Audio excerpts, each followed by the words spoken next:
येत्या 17 तारखेला लाडकी बहीण योजनेचे 3000 मिळणार। लाडकी बहीण योजनेबाबत अजितदादांची मोठी घोषणा। लाडकी बहीण योजनेचा अभ्यास आम्ही केलाय, ही योजना सुरू ठेवायची असेल तर आमची बटणं दाबा, अजित पवारांचं वक्तव्य।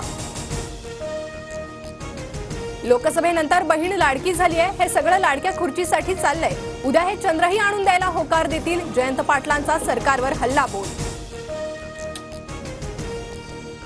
राज्यात पुढचं सरकार महाविकास आघाडीचं येणार, विधानसभेला महाविकास आघाडीत 170 हून अधिक जागा जिंकणार, जयंत पाटलांकडून विश्वास व्यक्त।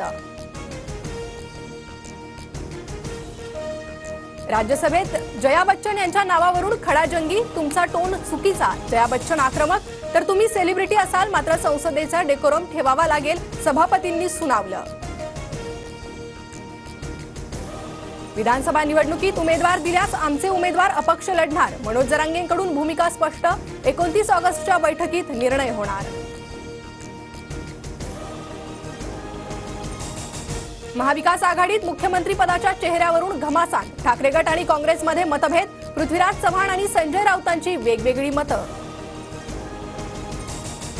मुख्यमंत्री पदाचा चेहरा समोर ठेवून विरोधी पक्ष कधी लढत नाही, ज्या पक्षाला जास्त जागा त्या पक्षाचा मुख्यमंत्री हे सूत्र असेल, पृथ्वीराज चव्हाणांचं वक्तव्य। महाविकास आघाडीत मुख्यमंत्री पदाचा चेहरा कोण हे भविष्यात कळेल, सत्ताधारी असो किंवा विरोधक, राज्याला एक चेहरा नेहमी द्यावा लागतो, पृथ्वीराज चव्हाण यांचं याबाबत एक मत असू शकतं, राऊतांची प्रतिक्रिया। मुख्यमंत्री पदासाठी आधी महायुतीनं चेहरा द्यावा, मग आम्हाला विचारा, जयंत पाटलांनी मुख्यमंत्री पदाच्या चेहऱ्यावर बोलणं टाळलं।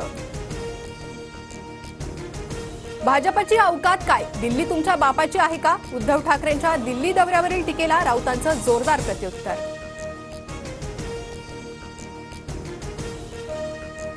संजय राऊतांनी आपल्या अवकातीत बोलावं, त्यांचा हिशोब आम्ही लवकरच मांडू, प्रवीण दरेकरांचा राऊतांवर हल्लाबोल। शरद पवारांनी ज्यांना 20 वर्ष दूध पाजलं मात्र त्याच सापांनी फणा काढून पवार साहेबांना डसलं, मेहबूब शेख यांचा अजित पवार गटावर घणाघात। ठाण्यात डम्पिंग विरोधात भाजपचं तोडफोड, भाजपचं डम्पिंग हटाव आंदोलन, वागळे इस्टेट परिसरात मोठ्या प्रमाणात पोलीस बंदोबस्त। महाविकास आघाडीत जागा वाटपात सुरुवातीला 156 जागांवर चर्चा होणार, काँग्रेस 2 नंबरवर असलेल्या मतदारसंघावर दावा करणार, सूत्रांची माहिती। 7ही विभागांमध्ये मुख्यमंत्री आणि दोन्ही उपमुख्यमंत्र्यांच्या सभा होणार, 20 तारखेपासून महायुतीतील तिन्ही नेत्यांच्या जाहीर सभा, कोल्हापुरात पहिली सभा पार पडेल। दिल्ली मद्य घोटाळा प्रकरणात मनीष सिसोदिया यांना सुप्रीम कोर्टाचा मोठा दिलासा, 10 लाखांच्या जातमुचलक्यावर सिसोदियांना जामीन मंजूर।